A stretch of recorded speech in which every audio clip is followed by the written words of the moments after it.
literatur mengenai psikologi, tapi kenapa ya semuanya berasal dari barat? Ih, enggak tahu ada juga yang dari Islamnya. Iya Oh, iya benar. kok? Iya. Ada tahu, kemarin aku sempat baca-baca. Bentar ya. Aku sempat tulis juga loh kemarin. Jadi literatur psikologi itu bukan hanya di barat aja, tapi ada juga loh psikologi Islam seperti yang dikemukakan oleh Abdul Mujid bahwa psikologi Islam adalah satu pendekatan studi dalam memahami kejiwaan dan perilaku manusia berdasarkan konsep tauhid gitu. Dengan cara mengintegrasikan antara ilmu dan iman. Dan sebagaimana yang kita ketahui bahwa psikologi itu tuh kan munculnya dari orang-orang barat gitu, bukan dari orang Islam. Yang telah karya-karya orang barat itu tuh kan memberikan kontribusi yang banyak gitu kepada semua bidang kehidupan.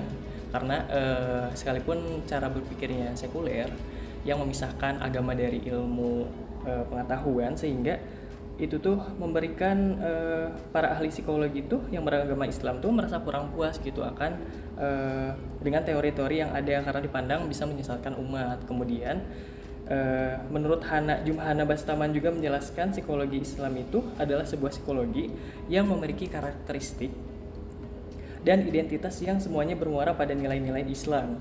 Nah, kenapa pentingnya menghadirkan Islam dalam psikologi ini? Jadi Fuad Ansori itu mengemukakan bagaimana pentingnya menghadirkan Islam sebagai sistem kehidupan. Alasannya karena dari peradaban barat yang sudah gagal gitu, yang sudah gagal mensejahterakan aspek moral spiritual manusia. Nah, karena beliau itu mengutip pendapat psikologi Amerika yang bernama Eric Fromm. Jadi Eric Fromm ini tuh menyatakan bahwa manusia modern itu menghadapi suatu ironi. Mereka berhasil mensejahterakan diri mereka secara materi, namun miskin kesejahteraan jiwa, sehingga muncullah kegelisahan dan keresahan dalam hidup mereka gitu. Nah, hal ini juga diperkuat oleh gagasannya Jamaluddin Ancok yang menjelaskan bagaimana bagusnya sistem Islam yang bersumber dari Al-Quran dan Hadis. Kemudian Jamaluddin Ancok juga menegaskan bahwa bagusnya sistem Islam yang bersumber dari Al-Quran dan Hadis dalam menyelesaikan berbagai masalah kehidupan di dunia ini gitu. Karena beliau sempat mengutip surat Al-Hujurat ayat 12 dan 13 yang dimana disebutkan dalam ayat tersebut itu bisa memberikan solusi bagi terjadinya diskriminasi kelompok di muka bumi ini gitu. Nah, dari situ kan bisa disimpulkan bahwa ayat Al-Quran itu dahsyat gitu kan kalau misalkan diterapkan di kehidupan manusia gitu kan. Nah, untuk psikologi Islam sendiri itu menjadi perbincangan publiknya tuh secara internasional sejak tahun 1978, yang dimana pada tahun itu juga di Universitas Riyadh Arab Saudi sedang berlangsungnya simposium internasional yang membahas tentang psikologi Islam. Kemudian pada tahun 1979-nya terbit buku yang berjudul The Dilemma of Muslim Psychologists yang diterbitkan oleh Malik Badri.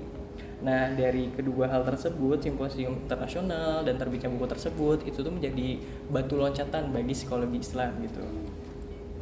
Sebenarnya kalau misalkan secara ilmiah, psikologi Islam ini tuh telah berkembang pada abad pertengahan dengan alasan perkembangan tersebut atas dasar kitab suci Al-Quran yang sebagai sebuah petunjuk yang di dalamnya membahas semua cabang ilmu yang dibutuhkan manusia dalam kehidupan sehari-hari, seperti itu. Nah, untuk perkembangannya kayaknya Asya yang paling tahu gitu. Nah, ada juga loh untuk perkembangannya pada masa klasik dan masa modern. Jadi pada masa klasik itu pada abad ke-7 sampai hingga ke-13 Masehi ini, unsur-unsur psikologi Islam dalam ajaran Islam ini dikemukakan oleh para tokoh dan juga institusi yang memiliki tingkat penafsiran yang tinggi atas ajaran Islam.